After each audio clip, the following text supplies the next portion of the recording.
Watch Ernie, go, go, go. Car right, car right, car right, car right. Watch, Damn it. Get ready. Dude, more heads up than that. Jeez. Right on the back wing. Can he make it happen? Push like hell. We gotta stay in front of these guys. Both drivers on the push to pass.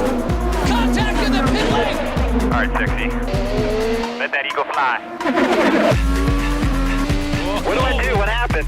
Push here. Push hard. Let's go get this guy. Car outside. Through behind you. So, clear outside. Good job. Just spun behind you. I don't know if you got him or not. He got out of it so hard. Look at these guys are all over the back. Full throttle.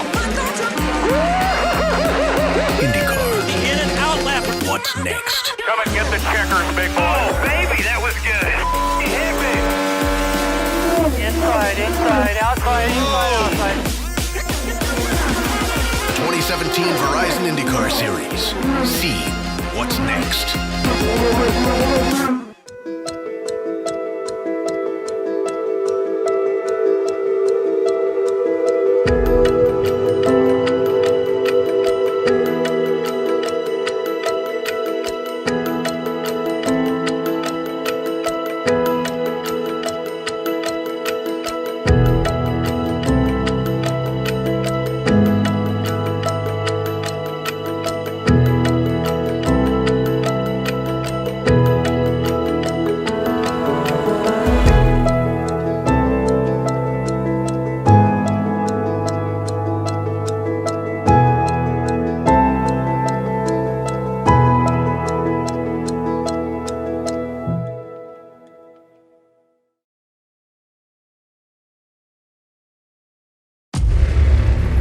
iRacing, you wanted the best, you got them for abreast. Often imitated, never duplicated. The greatest show under the world of outlaws.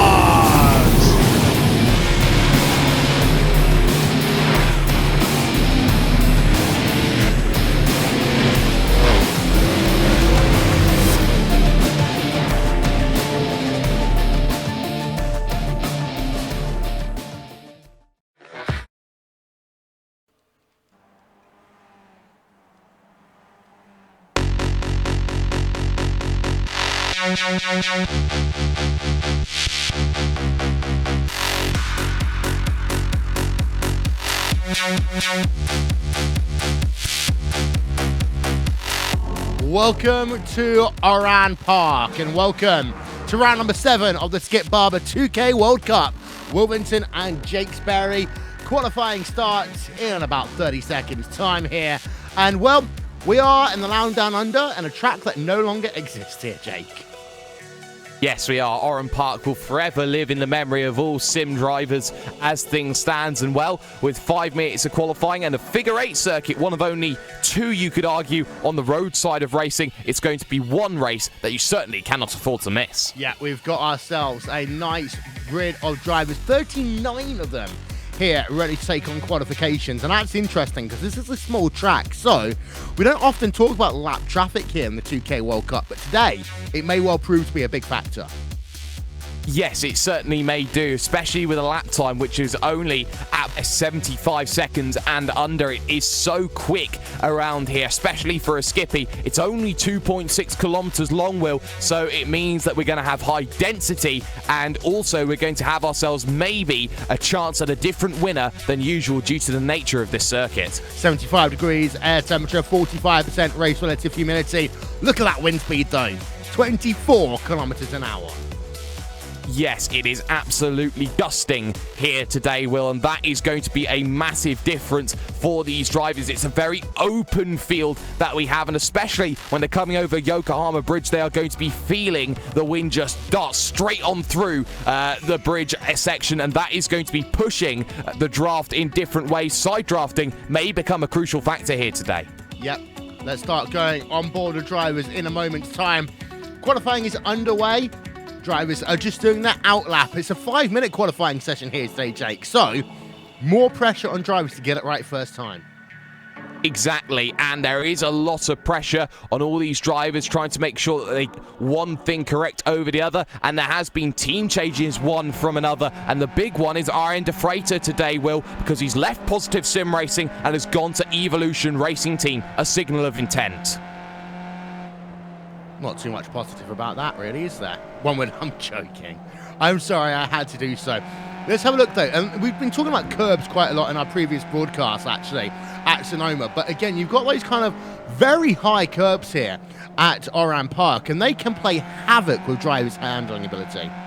They can, and there can be suspension wreckers, especially when you look at the high nature. You're not going to be able to really attack these curves as you would a different circuit, especially on the north side. Towards the south side, you get these areas of concrete where you can maybe just run over a little bit more compared to different parts. It's a two-tier curbing surface, you could say, Will, at times, and that is going to be something that these drivers are going to have to get accustomed to. Yeah, indeed so. So in a moment's time, we'll see lap time is coming up on the left-hand side of your screen.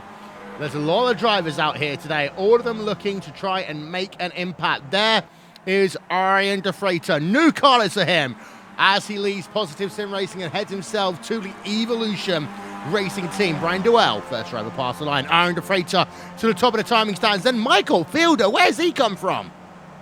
No idea. It's the first race I've seen him drive in a Skippy, and he has absolutely blitzed everyone as things stands at the moment, as the times continue to drop in. Paul Maloka's fourth, Greg Sykes there in fifth position. I'm keeping an eye on Matt Defoe as an outside shot here today, Will. I hope that he can get himself a good time. Leber's only position number 9. Matt Defoe, as he crosses the line, is a 1:14 flat, is 10th.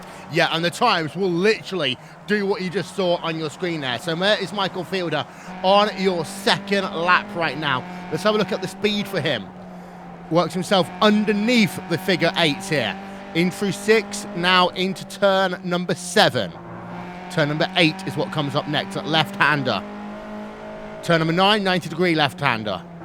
And then from here, turn number 10 and 11, you can almost just about nail it right. Make up some time, flat out. Break it down into turn number 12 for the final time. Who's going to do the speedo round this time by? Let's have a look. Oh, it's going to be so close, Will. Drivers all looking to make that charge up through the field. Cantor up into position 15. Malokas not really improving. Sights not really improving. Leber gets himself up into position number 3, but Fielder, no one seeming to get anywhere close to him. He doesn't improve his time, but he'll hope that he's safe in that sort of respects. But everyone seemingly can't do anything to beat Michael Fielder, and I'm not sure there's anyone left who has any form of opportunity. Tom Ward's pulled it past. I think that's it. That's it. Yeah, and you know what? It's not often we see a driver set their fastest lap time on lap number 1, but Michael Fielder, new to the series, what a qualifying by him. Oh, exactly, and you can't do any better as a first impression than put the vehicle on pole. Track position so paramount at Oran Park due to the twisty nature of it. You're not going to get to the top speeds until you hit that front straight, and even then, turn number 12 is going to be so difficult, Will, because of the fact it has that bank nature and has that ability to spit out drivers into a very unforgiving wall on the outside. This could well be a caution race, by the way. Just going to put it out there now. Here's a look then at your starting grid for Sunday Night Skippies here at Oran Park. And there's Michael Fielder, qualifying time 1 minute 13.514. Oran DeFreitas, 3/100ths of a second further back. Philippe Leber, third place. Ronnie Gawindi in fourth position. Brian Duell in fifth place. Adam Rylance in sixth. Paul Malokas, Greg Zeet, John Sully, and Mick Watson round out your top 10, Jake. Yeah, they certainly do. And looking even further back, the likes of Justin Tipton, Stephen Stoyles, Carl Dronke, Tom Ward down the order in 14th. Tuan Tran in 16th there. Very surprising. And Enzo Cantor 18th. That just tells you how strong this field is. And look even further down, a certain Fabrice Cornelis of Vendaval Sim Racing. The unlucky Vendaval from yesterday. For Cornelis is only P22. Yeah, big grid here today. And it's going to be a fantastic grid. But for those of you who want to see it one more time, there are your top 4 drivers. Michael Fielder then on pole position for this round of Sunday Night Skippies. Drivers are just heading themselves then down to the starting grid. There we can see Oran Park. It used to be known as we say, it's now a housing estate. But you know what? We love this racetrack. It's going to be a long, hard 35 lap race here today. And Jake, I did allude to it. There could well be a caution here. There could. It is very narrow. And into turn number 1, the moment you start making a mistake, that vehicles could be going 6s and 7s across, and especially at Yokohama Bridge, where you have to make a small kink right. If that part of the track gets blocked, well, that's pretty much 20 vehicles knocked off and written off. Yeah, drivers. Pit road here is also very, very tight. We just see the pit entry here. Literally, it is one car width wide. There's a tyre barrier on your left-hand side. The cone, which we hope will survive the race, on your right-hand side. 40 miles an hour is what we're looking at on pit road speed here today. But now we turn our attention to the grid. Drivers are mainly lined up now, waiting for the last couple to get ready before we go racing here at Oran Park for 35 laps. About 5 drivers still need to head themselves onto the grid. It's too late. Engines revving. Round number 7 of the championship starts now. Here we go. In towards turn number 1 for the first time. These drivers will come. And now it's a case of, will they all survive the first couple of corners? They're too wide already, heading themselves down in towards turn number 1. Are we going to get any fireworks? Not through 1. What about into turn number 2? The answer to that is not inside your top 5. Little bit of wheel banging, but everyone's through except for 1 or 2 there, Jake. No, we're going to get a little bit of bottlenecking up towards the rear of the field. 4 vehicles, all in a train. Bill Fraser, Andreas Robertson, Casey Black and Nick Sidgley, all involved in a big pile-up down at turn number 2. It does happen from time to time, and there's not much you can argue against that in terms of the incidents happen. 2 wide still going, though, and I believe it's John Sully and Mick Watson. Watson will take that position away over Yokohama Bridge and in towards the right-hander, but Sully's not done. He looks to the inside here at 7. Yeah, the 2 almost make contact then, and just sliding around is Mick Watson in that treble 6 machine as they now come down into turn number 9. But good start then. I mean, we didn't get a caution because the track wasn't blocked off there. But we've got Mike McCormick and Ryan Griffin not starting this event by the looks of it. Gareth Dorning is off. This is down in turn number 9 right now. Club UK and Iron Machine down in 31st place. But lap number 1, boom, just like that, is complete.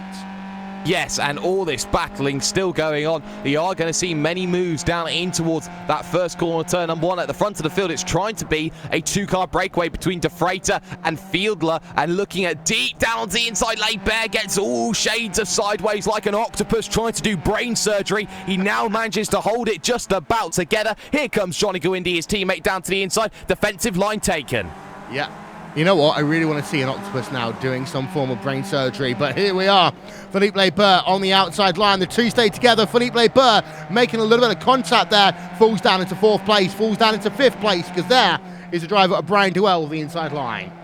Yes, and now Paul Malokas thinking he can get the inside line as well into the next right-hander, and Leibert trying to hold it around the outside to have the inside for the next 2 corners, and now off the train is Paul Malokas as down to the inside of him. Here comes Greg Seitz. Thank you very much. I'll take that position just about away. In fact, it's Adam Rylance even. I'll correct myself. Greg Seitz waiting at the rear of this train as he normally tends to do in races like these, Will, but still, you have to say the front has been quite well behaved, but Leibert will not be happy about being bumped out of the way by one of his teammates. Yeah, Oran De Freitas right now has got to work with the driver of Michael Fielder, who just set the fastest lap of the day so far, because they're currently 1.4 seconds ahead of the field.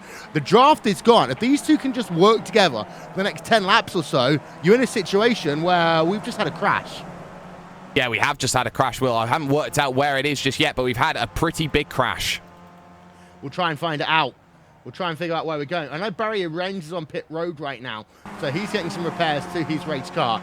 Stephen Stoyles right now battling it out with Justin Tipton. The thing is, a short track like this, so many drivers. There's 39 drivers at this racetrack here today. It is very difficult to keep an eye on everything that's going on, but Stephen Stoyles versus Justin Tipton for P number 10. Ahead of Tipton is the driver of Tom Ward. Good start then by Tom Ward after disappointing qualifying. Yes, +4 already going on in for the day, and he is looking to try and now bridge the gap to Greg Seitz. A difficult challenge to do. 1:39 was his last lap, a 14.6 for Greg Seitz, so 7/10 of a second quicker. Has 2 seconds to close down that gap. That doesn't look like it's closing anytime soon, but we were saying about Fabrice Cornelis as well at the start of the broadcast. He's +8 right now as things stands, and David McDonald, well, he certainly doesn't have a farm, but he's +9. Wow, fantastic. Oran De Freitas Fastest lap of the day so far then. Number 1 machine versus the 249 remain in tow for the moment. Tom Ward, by the way, does close up about 10th and a half. Now he's in clean air. It'll be interesting to keep an eye out on what battle's going around them. Carl Dronke versus Roman Caccio right now. They're scrapping it out for P number 19 on track. And this is the thing, a short racetrack like this, you've got battles going on pretty much everywhere. 2 number 50 car turnaround. That's Rabis Cornelius. We're just singing his praises. And now he's just looped that car around. Well, it was contact there. He was trying to get on the outside of the driver in front of Dave McDonald into contact and then collected JP Masada in the process there, Will. So a 3-vehicle incident and getting away scot-free was David McDonald. Now there's a gap between him and Watson and the packs open up a little bit more. Yep, so lots of little incidents then on a narrow racetrack like this. Adam Ryland versus the driver of Philippe Leber as they go side by side. That's actually Brian Duell, actually, who's trying to make the move. He now loses that position to Adam Ryland. We're on board of Ryland through the final corner. They come, and, well, here comes again Brian Duell down to the inside in towards 1. Well, he's looking to try and get the switch back on Rylance, but he won't have the power or the draft to work with him because Philippe Leib is going to decide to do something a little bit different there. He's going to help Rylance make sure there's going to be no battling going on behind, but all of that battling has allowed Johnny Gowindi to break away and is now on an island on his own in position number 3 as he looks to give chase to the 2 drivers in front. But this is the issue he's got. He was 0.4 of a second, Will, slower on that last lap than the 2 in front. They're on a class of their own at the moment here on lap 5, and it may come down to who decides to pit first. Iron De Freitas is loving this because he's got a dance partner out front. Then it's 1.8 seconds between himself and Johnny Gowindi. It's then 1.4 seconds between himself, Johnny Gowindi, and Philippe Leber. Philippe Leber is continually in the wars right now from Adam Rylance. Let's have a look on board with Leber once again. And as these drivers keep on scrapping, it does mean that De Freitas and Fielder may well end up in a 2-horse race at the end of this if they both manage to nail their pit stop. Exactly, and that can be the most difficult factor, especially with this pit road, Will, because there isn't much to say about it, but it is asphalt when you get onto the lane, it's concrete when you hit your box. It's very Americanized in that sort of standard, but here comes Iron De Freitas down towards the inside, and you know what? Fielder's going to let him have it at turn number 1. He knows there's no point in battling at this early stage, knowing that they have vehicles behind them. And for some strange reason, Fielder has got damage to the front wing of that machine, as well as the fact that Iron De Freitas did set the fastest lap that last time by. So De Freitas now leads. Be interesting to see whether Fielder can keep with Iron De Freitas because he is already 0.4 of a second back. You notice Tom Ward up 5 places. David McDonald up 10 places. Anthony Catt up 12 places. They are your biggest movers in your top 20. Kurt Crum up over a dozen places. John Morgan and Neil Bontemps up 10 places as well. Biggest loser, that is L. Leroy Coppage. He is down 17 places, and I believe he's still on pit road. So a long, difficult day for him here today. Let's go back and have a look at this battle then going on. Adam Rylance with Philippe Leber for P number 4 because now they are 1.9 seconds behind Johnny Gowindi. Exactly, it just keeps getting worse and worse and worse, and Leber, knowing that he's got the pressure behind him, maybe starting to come under a little bit of pressure as the 2K, or Mr. 2K World Cup, shall we say, a former champion, and we normally expect him to be making progress forward through the field, but of course, Oran Parker circuit that isn't normally run is one that is going to mean that Leber maybe hasn't got used to it, hasn't had all the practice this week, and as such is now leading the 3rd train rather than being in that front train battling it out for a race win. Yeah, indeed. So these 2 drivers are scrapping it out. David McDonald just seems to be a bit slow right now. He's running himself in 15th place on track. We've got ourselves Paul Malocas versus Brian Duell, P number 6 and 7. They are a part of this battle going on. One thing I'm just keeping my eye out on, though, is the gap between Fielder and Johnny Gowindi. And Fielder needs to keep that hammer down because otherwise he will allow Johnny Gowindi back into this. The reason why I say that, last time by, Fielder 113.936, Gowindi 113.373. Part of that comes down to the fact, Will, that he let Iron De Freitas through at turn number 1 for the lead to second place, so 0.4 of a second drops. I expect that to be not as much of a gap depreciated in this situation, but Gowindi has got the bit between his teeth trying to chase this gap down as they head over towards the start-finish line once again, and 0.3 of a second to 0.4 now the gap. But look at that, Johnny Gowindi 1:13.4 on that last lap, same as everyone else. De Freitas 1:13.5, so a 10th closed down by Gowindi. A 10th, not going to be too much. Gowindi, let's get some words out here. De Freitas running wider too. Yeah, as it does seem to be the case that if Fielder just puts 1 foot wrong, it could end up being a big, big issue for him in tonight's motor race and allowing Gowindi to close up. Although Adam Riley's in that 4th place has now been able to take the lead of that second train, and as a consequence is allowing the likes of Labour, etc., to just follow on behind him. Side by side, Chris Malcolm versus Kurt Crum. That's going on right now as we go on board that driver of Chris Malcolm. Allows, actually that's Pascal van der Hoek just ahead of him. I take that back, Kurt Crum is behind. They go over the bridge, and now they're going to work themselves back around through towards turn number 6, 7. And Chris Malcolm there, putting on a good show, but a lot of these drivers who qualified outside the top 20 today, Jake, they're going to be frustrated because overtaking is so difficult here. Yeah, it's very much a premium, and you hope that you've got yourself onto that subscription-based service to make overtakes. You are maybe a little bit more reliant on other drivers running into issues, but of course, it is still early goings. It's lap 8, heading towards lap 9, so we're only at 1/4 distance in this event. It's about pacing yourself. You don't often get as many laps as you to make things happen, but as we say that, Pascal van den Hoek under pressure. Here comes Chris Malcolm down towards the inside, and thank you very much, he says. Opens the door, and the brakes had to be shoved on by Kurt Crum. He was lucky not to get into contact there, but they stay too wide. They do, and there's lots of little battles going on up and down your field right now. Two wide racing is basically the most you're going to get yourself into here today. Iron De Freitas, by the way, versus Michael Fielder. The issue isn't between these two drivers. It's the fact that Johnny Gowindi is now within a 1 second of Michael Fielder. Let's make it a 3-horse race then, because Johnny Gowindi should go purple this time by, because he's got that slipstream now. The slipstream that we often talk about in the 2K World Cup. Johnny Gowindi heading himself now through turn number 12 on lap number 9 of 35. Closes that gap down just a little bit more and does a 1:13.290. But actually, Iron De Freitas sets the fastest time of the day. Yeah, very good lap from De Freitas, a response which he needed to make because of the fact that Fielder has now got Gowindi within a second behind him. So Gowindi did run himself into an off-track maybe as well on that lap, so it won't count towards the official fastest lap of his day. But Gowindi certainly piling on the pressure. He's been so consistent over these last 5 laps, Will. They've all been within 0.2 of a second of each other. Yeah, down in your mid-pack, we've got another little scrap going on here. Is John Sully right now versus David McDonald. This is for P, essentially 15, 16, 17, 18 on track right now. We're on board with Sully in that 17th place, but McDonald ahead of him in the 214 machine, putting pressure in turn on Cole Dronke. But we know that Cole Dronke's kind of had himself a bit of a standout season this year for himself. Yes, he has. He's been getting those good top 15s that we do normally get to see him now having instead of those top 20s, those top 25s that we normally get to see from Dronke. Big slide, though, behind from John Sully. Now gets him under pressure from Roman Kachka, who's looking like he wants a sword more rather than a shield. And you feel that Roman Kachka at the back of this train needs to get to the front of it as soon as he can for the pit stop window. Track position on a 1-wide pit road is everything. Yeah, so there is Sully. There is your battle between P number 2, P number 3, though. And Gowindi is now fully in tow.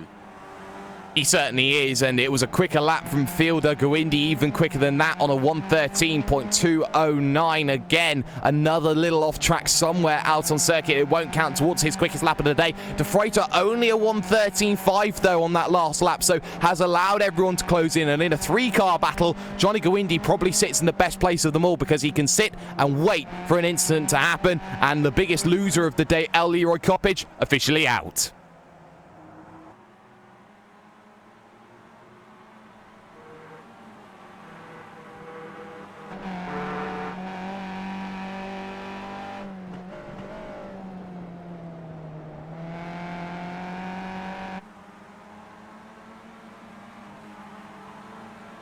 pit window here is so wide, Jake. The reason for that is because of the fact that you've got yourselves a short track. So that would mean pit window realistically opens in about 3 laps time and will stay open until about the end of lap number 25 here today.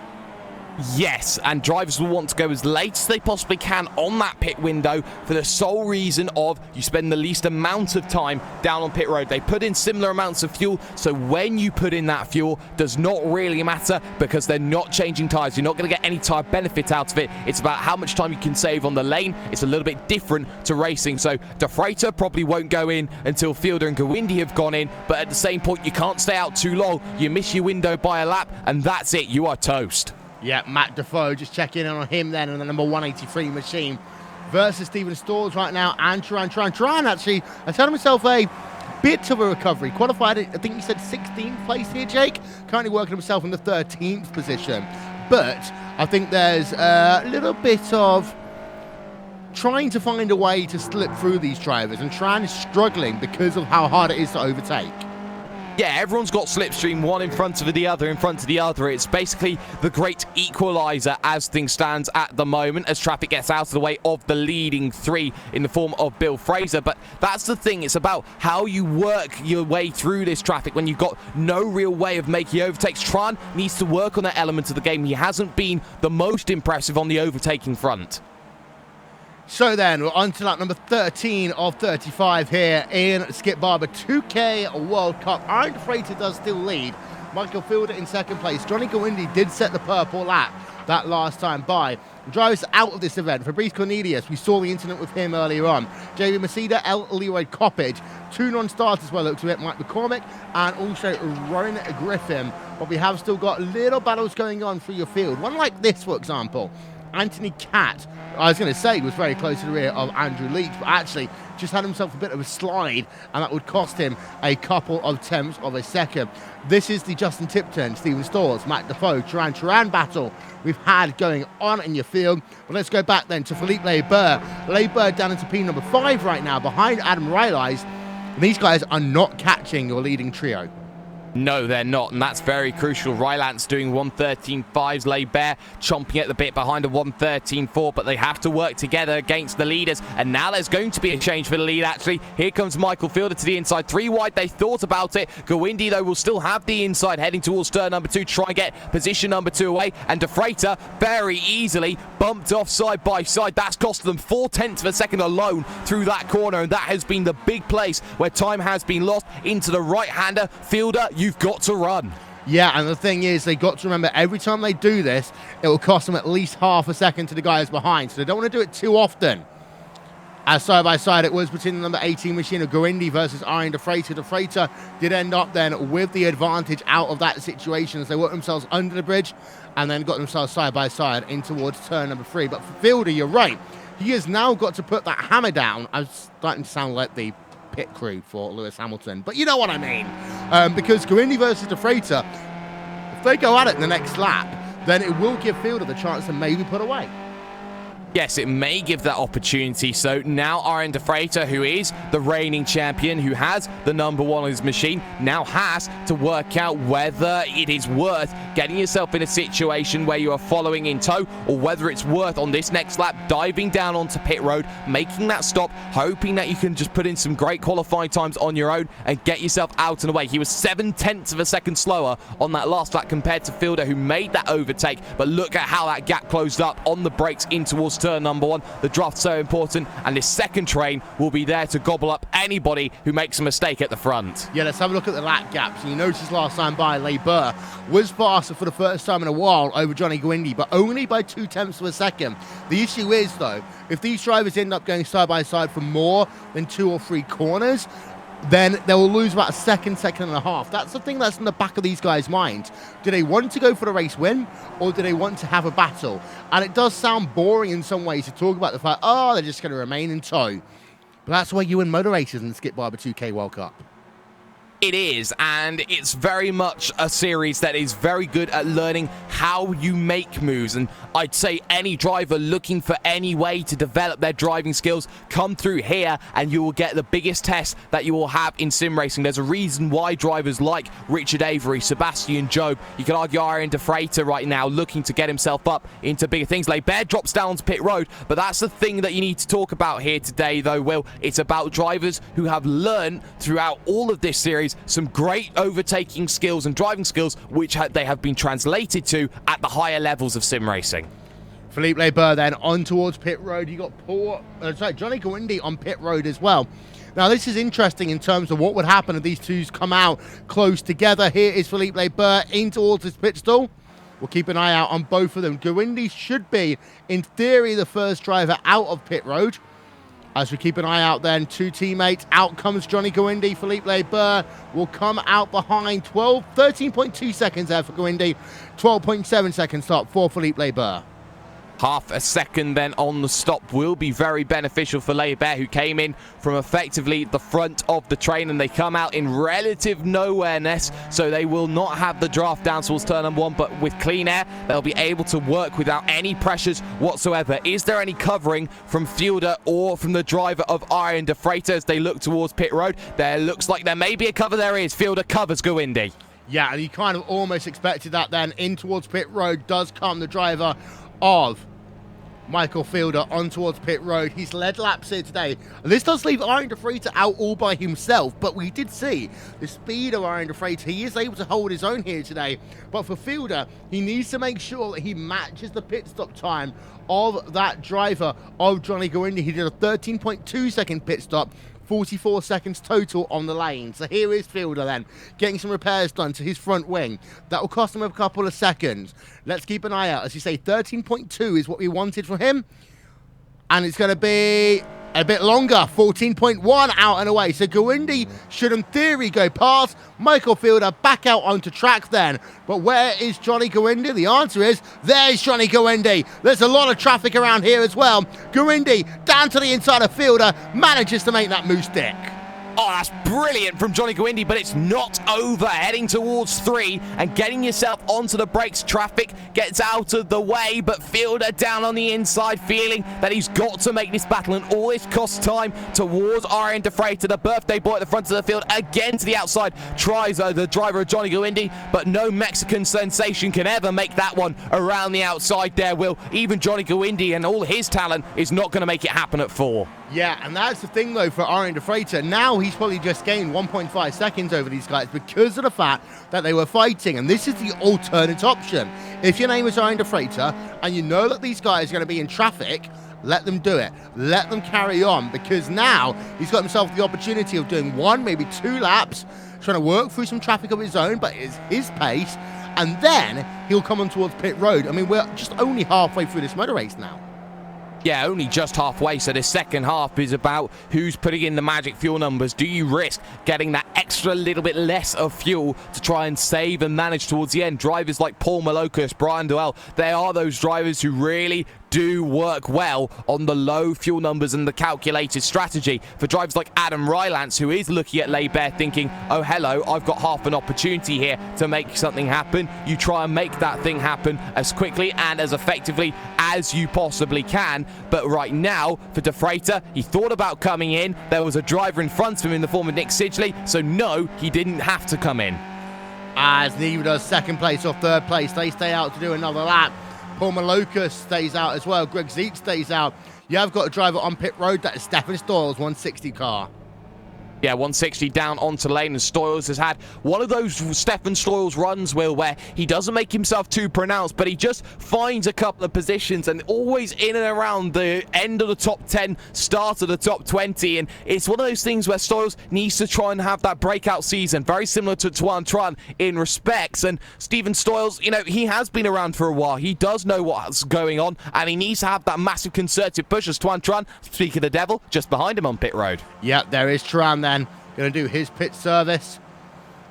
Stoyles will come out first, 12.8 seconds, 12.3 seconds for Turan. Stoyles will come out with about a 1.5 second advantage, but there is the driver of Oran de Freitas. I think now you probably want him in on this lap, if not next lap, for the driver of Aaron De Freitas. Otherwise, he'll start losing that advantage. You can just see him now angling that car to the right-hand side deliberately, and he will stay out and do another lap. Yeah, he certainly will. The big issue about pit road and the entry in is that it is right on the racing line when you are pushing as hard as you can. For De Freitas, he knows that there is a little bit of tyre drop-off, but nobody really is changing the tyres, even though it's 40 degrees of track temperature.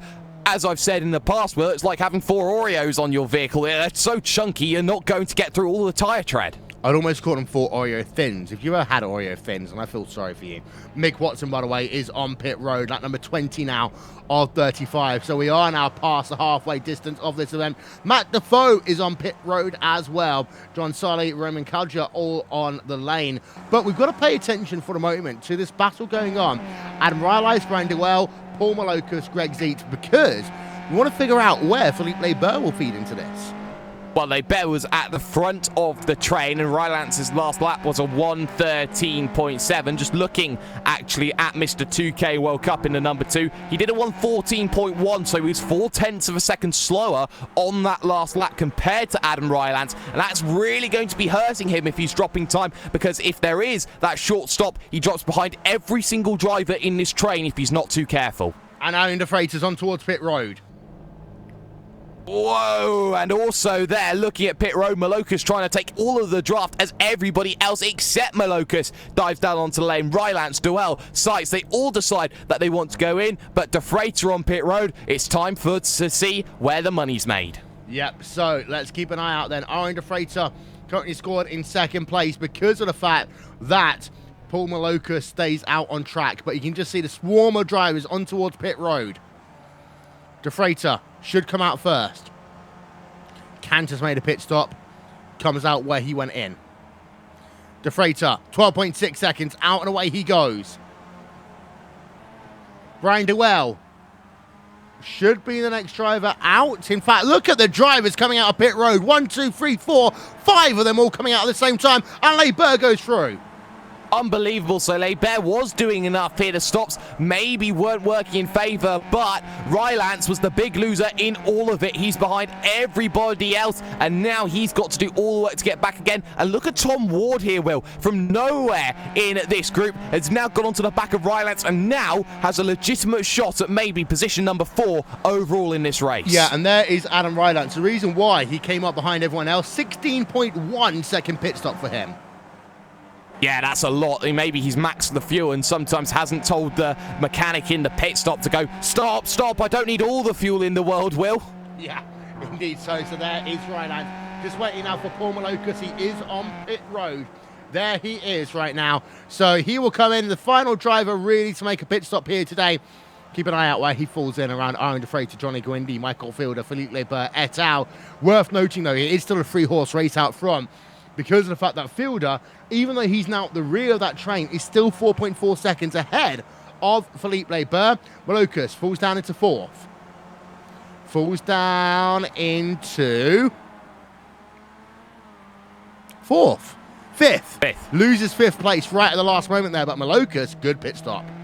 Very good pit stop, puts him right with Leber. But the thing with Paul Malocus is he was behind the likes of Rylance and co, so he was going that extra lap, saving a lot of fuel in the middle of that stint, and I expect him to save a lot more and wait to the final few laps to make the move on Philippe Leber. But at the front of the field, De Freitas, the birthday boy, is not clear by any stretch of the imagination. 0.8 of a second by any stretch of anyone's mind is not decisive, Will, and it won't be enough for him to call himself clear.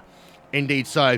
There is a look then. Actually, that's not a look at your top 8, but it's De Freitas from Gawindi, from Fielder, Leber, Malocus, Zeet, Dewell and Rylance. They are your top 8 for the time being. We'll step aside for one moment. Back with more after this. We take you Racesport TV side by side.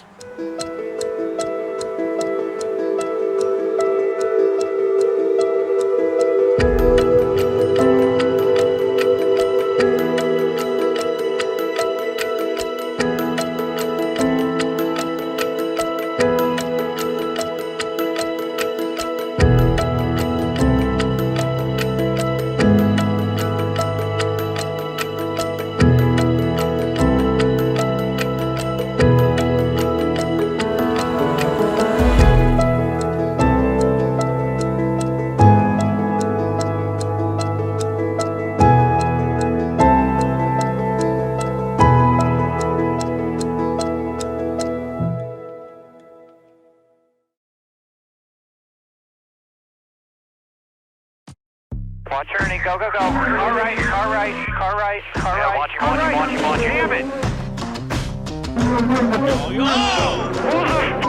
Get ready. Dude, blow heads up in that. Jeez. Right on the back wing. Can he make it happen? Push like hell. We gotta stay in front of these guys. Both drivers on the push to pass. Contact in the pit lane. All right, 60. Let that eagle fly. What do I do? What happened? Push here. Push hard. Let's go get this guy.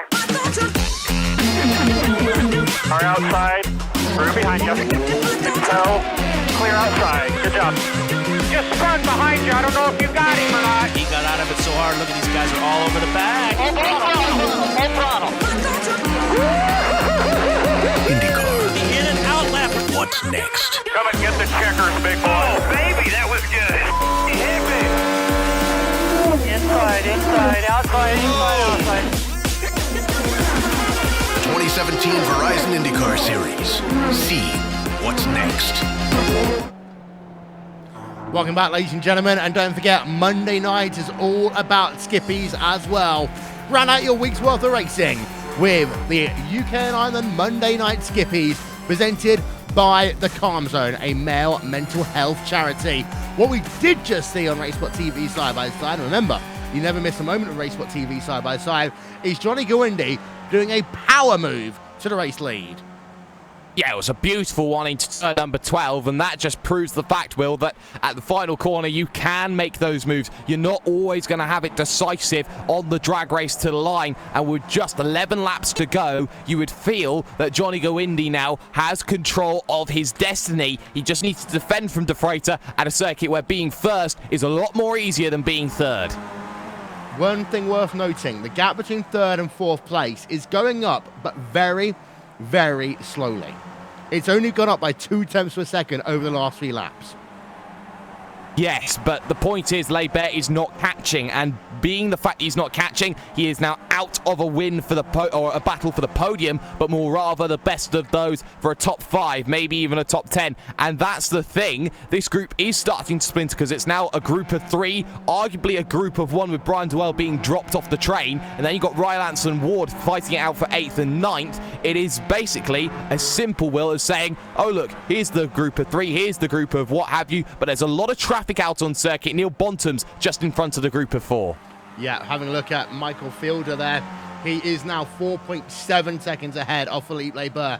Lebert to Paul Malokas, 2 tenths per second. Malokas to Greg Ziet, 4 tenths per second. Greg Ziet to Brian Dwell, 9 tenths per second. And that's the thing, we have got proper packs here today that we don't often see.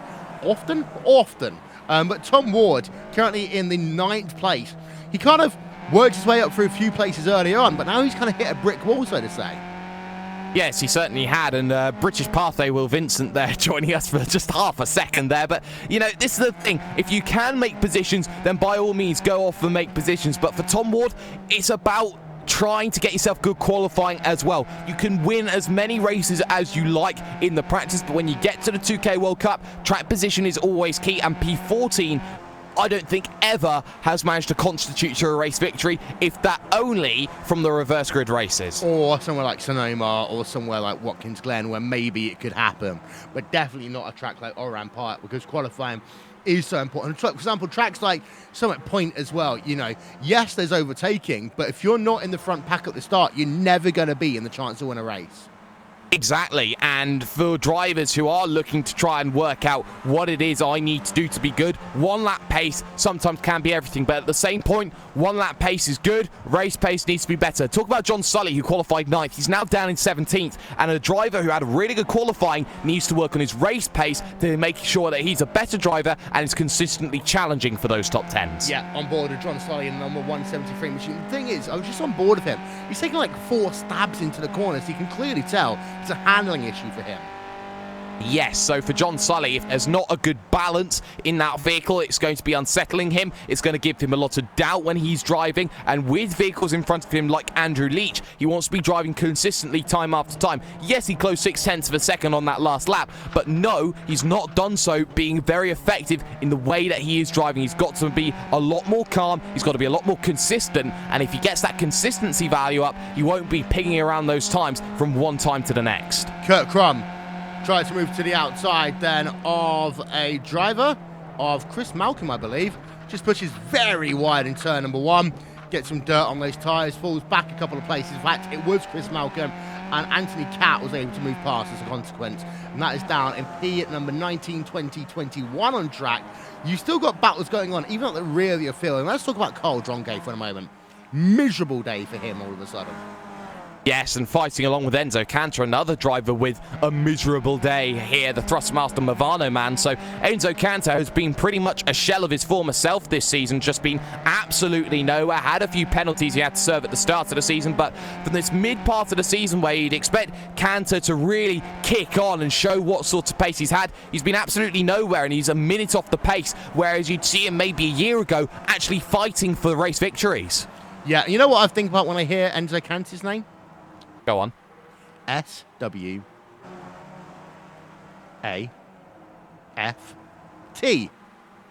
Waft. Swaft. Indeed so. We'll give you an update on the top 3 situation.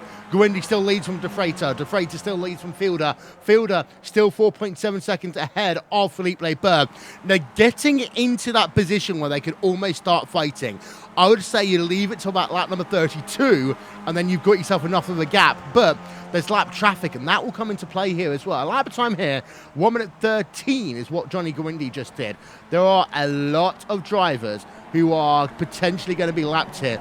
Barry Orange, John Morgan, Carl Dronke, Enzo Cantor, Andres Robertson could all be lapped before the end of this event.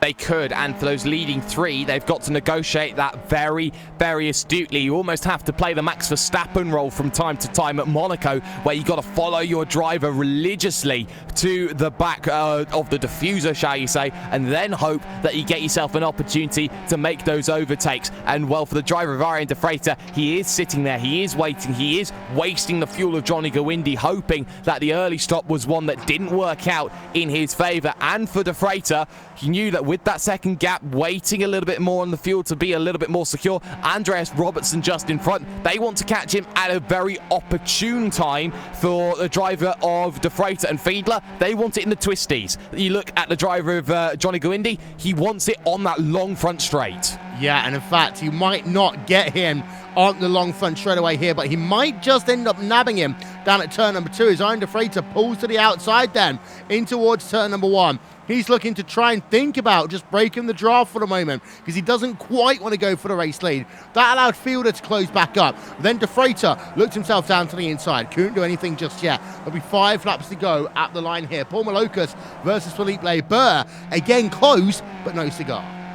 Well, the thing for Paul Malocas is he's got the TT racing machine of Greg Seitz there just behind. So Greg will now start to play a pivotal role. If he starts harassing the rear of Paul Malocas, it allows Felipe Berg an opportunity to break away. Otherwise, vice versa, Berg may be holding up Malocas to try and bring Greg Seitz back into play.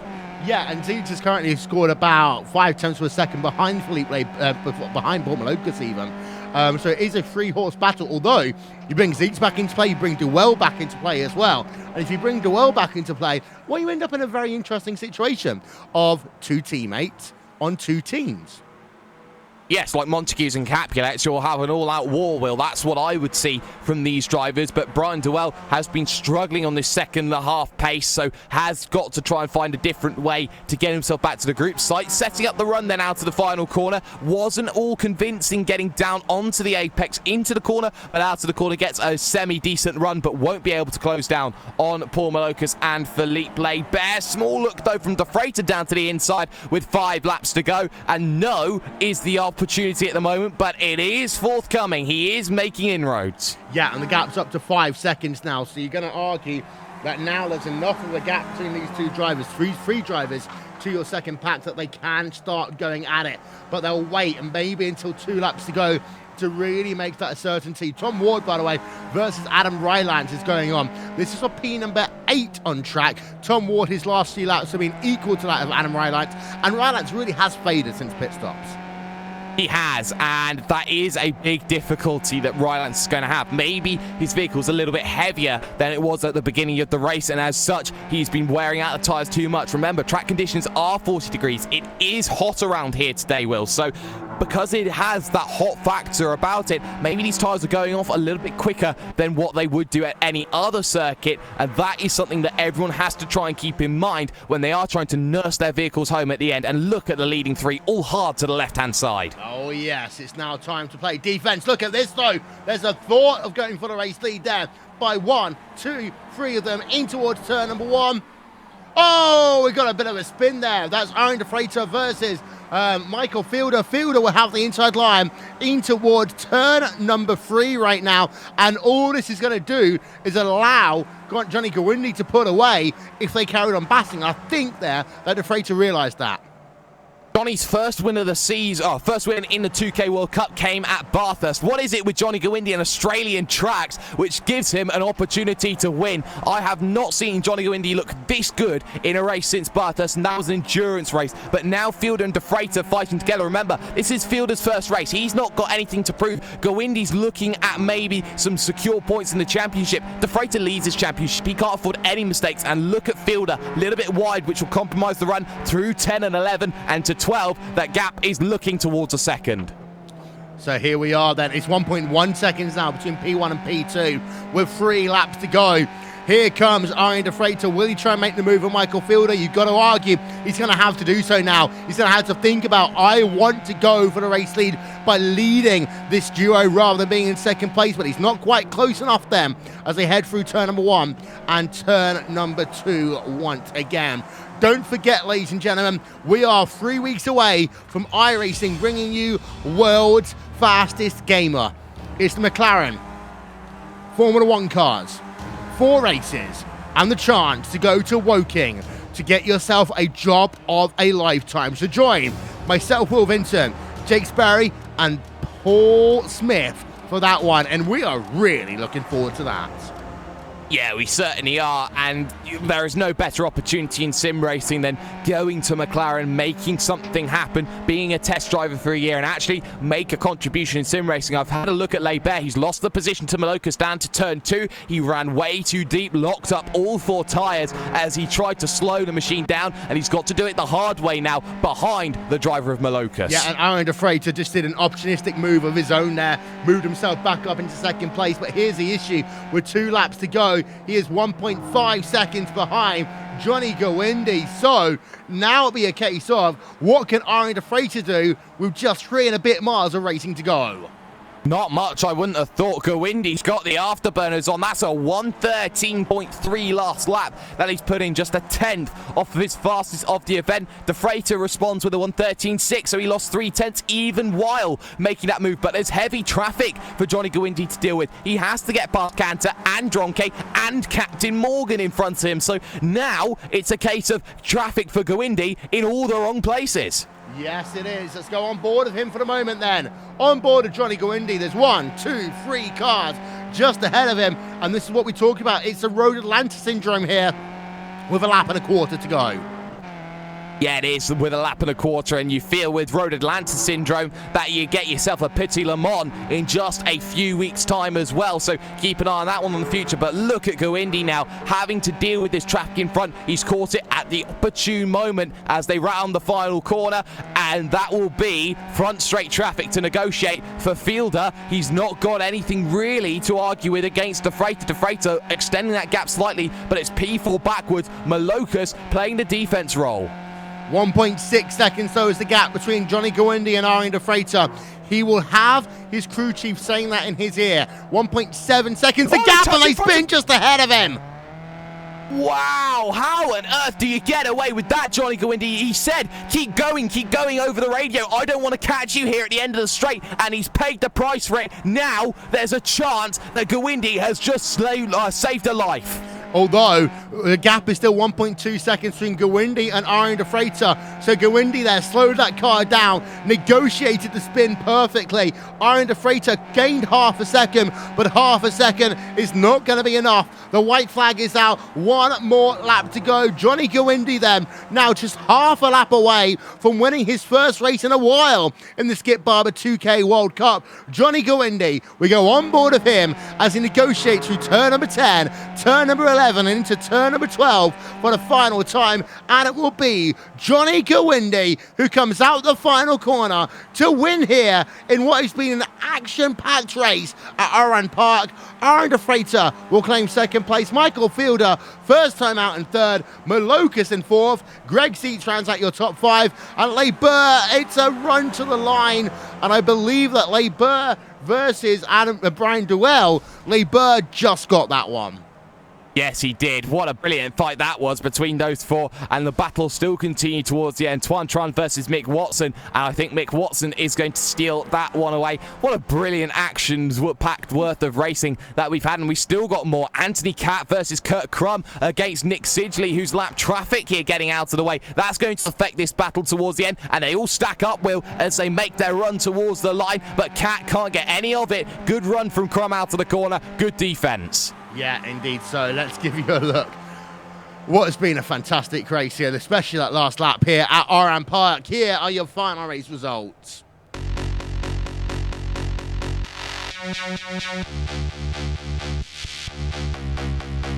Johnny Gawindi claims victory, but it wasn't without an almost heartbreak for him as he turned into turn number 2 on the final lap of the motor race. Oran de Freitas second, Michael Fielder third, Paul Malokas fourth, and then Greg Seats rounds out your top 5. Philippe Leiber just holds off there. Brian Duell to claim 6th place. Adam Ryland, after being in the top 5 for most of the day, struggled after his pit stop. He finishes in P number 8. Tom Ward in 9th place, trying to come through the field, can't get any higher than 9th. And then Stephen Stoyles rounds out your top 10. Justin Tipton in 11th place, and Matt Defoe in 12th. Mick Watson 13th, Sharon Turan in 14th, and Andrew Leach in the 15th position. There's the remainder of the results up on your screen right now. We'll take a brief break, and when we come back, it'll be time for post-race interviews.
Get ready, going green.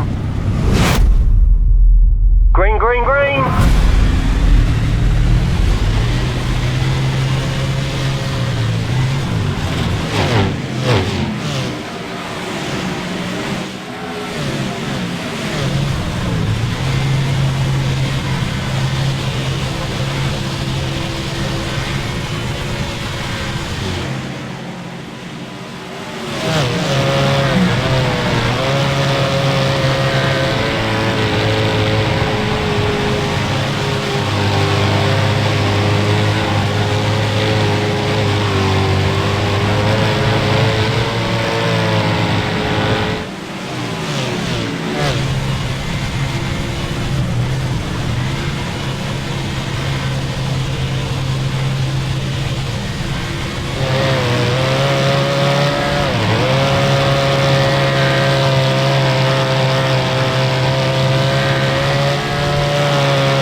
Don't forget, ladies and gentlemen, you can round out your week here on iRacing with Monday Night Skippies in support of the Calm Zone, a male mental health charity in the United Kingdom.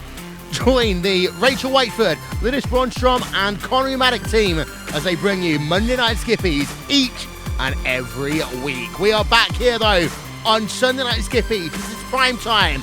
This is Race.tv, as we had ourselves a fantastic end to this motor race. It was Carl Dronke, Enzo Cantor, involved in that incident at the end of this event. We're going to show it to you again now, if we can, heading in towards turn number 1 on that final lap that almost ruined Johnny Gwindy's race there, Jake. Yes, and it's a very difficult situation for the 2-lap traffic vehicles because, as it states with blue flags, you've got to let that vehicle through. But Johnny Gwindy, the race leader, over the radio goes, no, I need you to keep going. I need you to keep on going forward. Otherwise, I'm going to get caught in that situation. So he tells them to keep going. And then in the confusion at turn 2, Cantor just runs ever so slightly too deep into the driver of Dronke. And that causes pandemonium. And we know that Johnny Gwindy sometimes likes to call himself two shoes. One was on the accelerator. The other was warding off vehicles. Yeah, and we just lost our overlay for the moment, ladies and gentlemen, so we'll give you another replay in about 15 seconds time.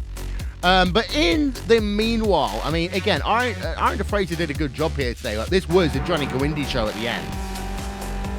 Yes, it was, and Johnny Gwindy made the move when he needed to, and then it was that driver of position number 3, Michael Fielder, who absolutely changed the game for DeFreitas. If it was just a simple shootout, DeFreitas would have been there until the end. Because Fielder decided to push it side by side, there's nothing that DeFreitas could have done to really get back to Gwindy because of the fact that he was so busy focused on defending. Yeah, let's have a look then. There you can see Johnny Gwindy just negotiating that traffic on the final lap. In fact, we're going to talk to him right now. He stood by with Jake Sperry. Well, Johnny, what a very eventful end it was for you. Vehicles flinging left and right and you telling them to keep on going. What was the decision behind that to let the lap traffic continue on their way?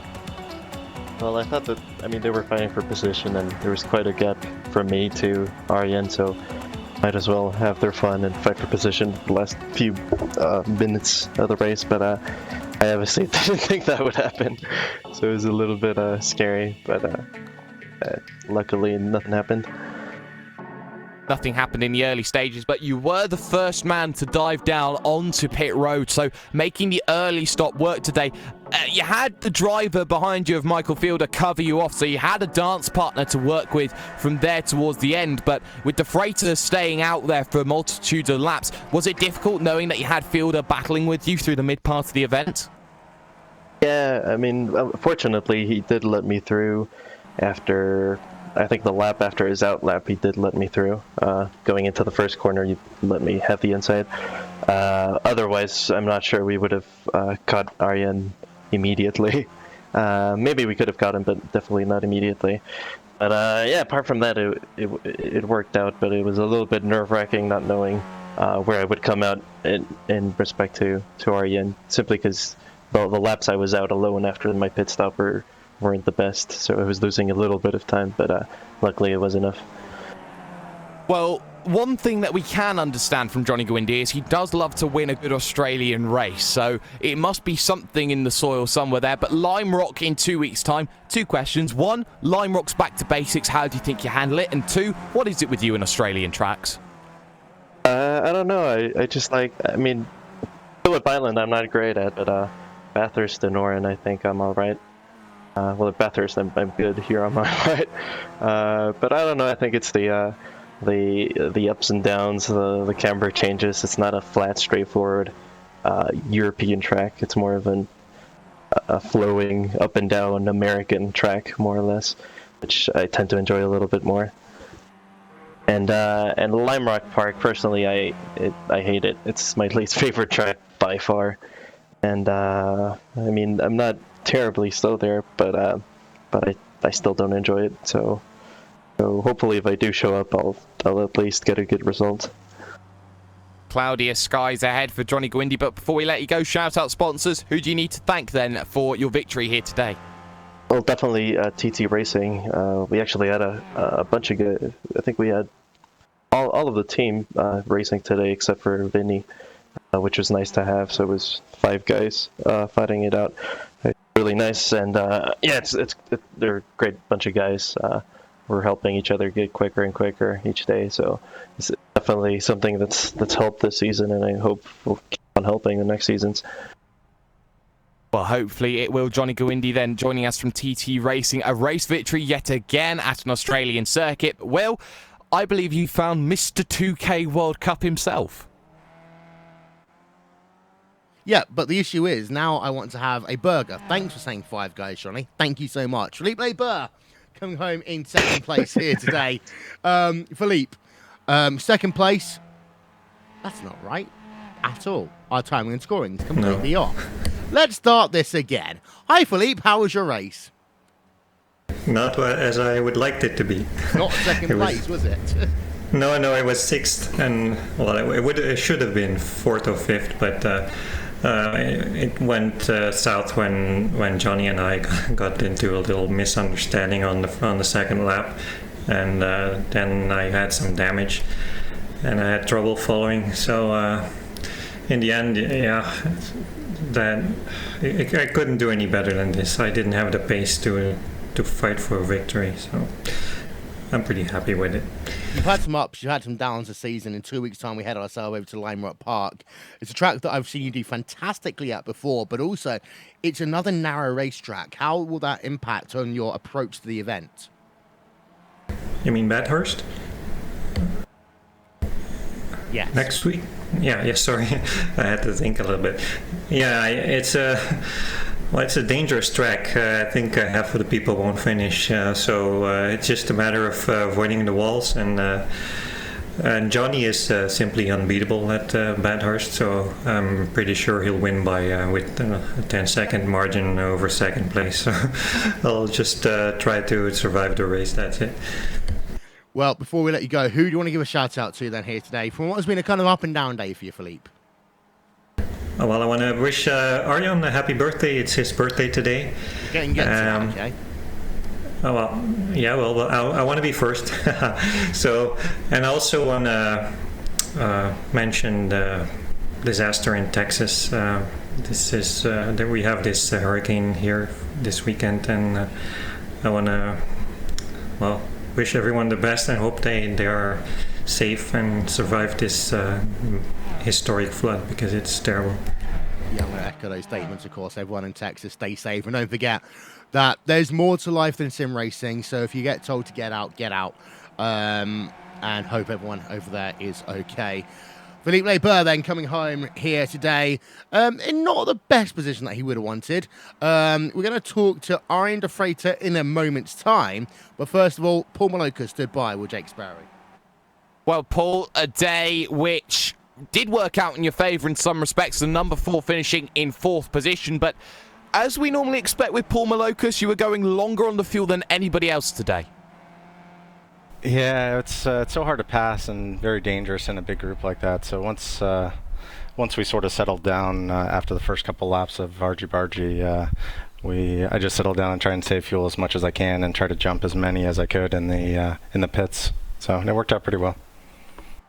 Certainly has in your favour, and especially in the final stages, you had yourself, you had Philippe there, Greg Seitz, and Brian Doyle. How's the team faring? Of course, Aryan has moved teams away. Has that affected your preparations in any way heading in towards, the latter rounds of this championship, knowing that you have maybe to fill the boots of, say, Aryan being the number 1 driver now in the 2K World Cup? Well, first of all, happy birthday to Aryan. I just was listening, and apparently it's his birthday, so... yeah, it's those are big shoes to fill, but we're a pretty veteran team now, so we're just taking it in stride and move forward and do the best we can. So. And of course, finding yourself in a situation last season, you were fighting for the title. This season, results have been a little bit fewer and further between, but in terms of where you've been pushing yourself this season, do you feel that the results that you are gaining are beneficial of the team and what you're doing? I know you missed the first 2 rounds of the championship, but you have been pretty much in and around that 4th place a lot this season. Yeah, except for when I got crashed out, I've been 4th at every single race. So I'm pretty consistent. One thing that's been bad this season is I've been terrible in qualifying. And then once you do that, it's sort of hard to make it back up to the front to compete. So I've been sort of handicapping myself, and it's been frustrating. A little bit of a handicap, but lucky number 4 again it is there for Paul Malocus. Will, it's, I believe, his 3rd 4 of the season, and maybe it may be a 4th 4 next time we see them. Yeah, indeed. So that is Paul Malocus, and now just gonna have to tune my voice up here. Oran de Freitas. Hello, Oran de Freitas. Is he playing possum with me right now? Maybe he won't respond until we sing him a happy birthday. Are you ready? Yeah, I was waiting for you. Happy birthday To you. Happy birthday to you. Happy birthday, dear Oran de Freitas from Evolution Racing Team now. Happy birthday to you. Ow! Yeah, thanks, guys. That's potentially the worst of a birthday song ever, but you know what? Who cares? Oran de It's the Freitas thought that counts, right? didn't quite get the race victory here today. What happened to you, buddy? Yeah, I had a pretty okay qualifying. Messed up the last sector. I lost the 10th there. I lost practically pole there. But yeah, Michael did a good lap.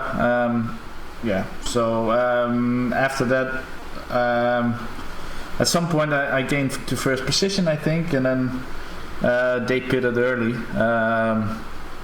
I was quite happy with it because I thought I could do better pace than we were doing at that time, and I think I did. But then I pitted 1 lap too late, so I was sputtering on my in lap, which wasn't helping me.